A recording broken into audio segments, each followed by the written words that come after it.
They walked in like ghosts. 12 years gone, and suddenly they appeared at my grandfather's will reading as if they'd never left me behind. My parents. They smiled at the lawyer. They patted my shoulder like strangers rehearsing affection. And when the executor read the numbers, $11 million, the mansion, the estate, they leaned back, smug. Of course, my father said, as his legal guardians, we'll manage it. My mother nodded, her hand reaching for mine as if love could be resurrected by money. They didn't notice my silence, but they noticed when the door opened, when my lawyer walked in. That's when their faces turned white.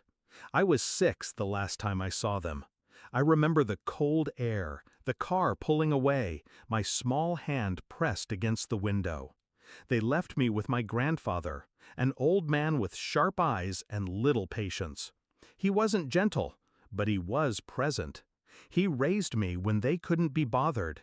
He taught me to play chess, to hold my cards close, to never mistake blood for loyalty.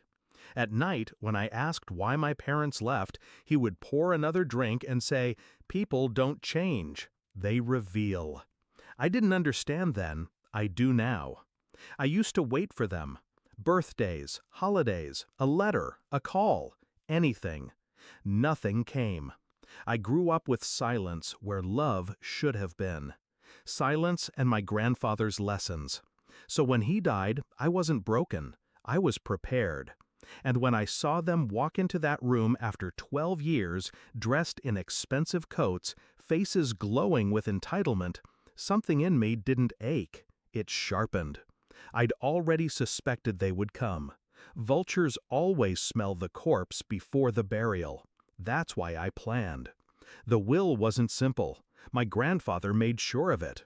He left everything to me, but only if I was legally independent.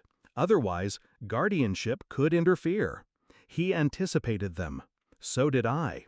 My lawyer wasn't just any lawyer. He was the one my grandfather trusted most. The one who knew the history. The one who had handled the paperwork 12 years ago, when my parents abandoned me. That document, signed and sealed, stripped them of guardianship. They had no rights, no claim. And he carried it into the room like a weapon. I watched their confidence drain as the papers hit the table. My father's hand twitched. My mother whispered my name like a plea.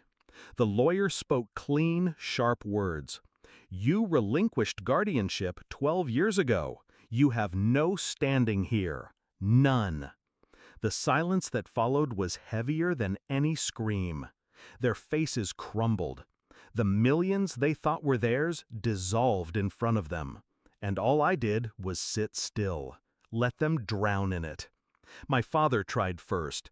Anger. "This is a mistake. He's still a child. He can't manage this." I met his eyes, steady. "I've been managing myself since the day you left." Then my mother. Tears. "We had no choice back then. Please, you must understand." I cut her off with the faintest smile. "No, I finally do understand." The meeting ended quickly after that. They left in silence, their coats heavy on their shoulders, their pride shattered. And me? I stayed in the chair, breathing slow, steady. The mansion, the fortune, the freedom. All of it was mine, not because of luck, but because I'd learned their lesson better than they ever intended. People ask if I miss them. If some part of me longs for reconciliation, I don't. Because family isn't blood. Family is presence. And the ones who leave don't get to return when there's something to claim. They abandoned me once.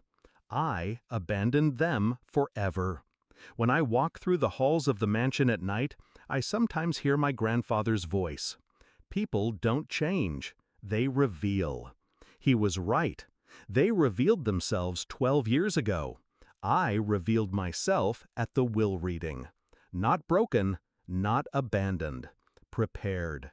And when the door closed behind them, leaving me in that room of silence, I finally understood something else. Revenge doesn't always need fire. Sometimes it's just a document, a lawyer walking through a door, a truth laid bare, and the look on their faces when they realize it will never be theirs.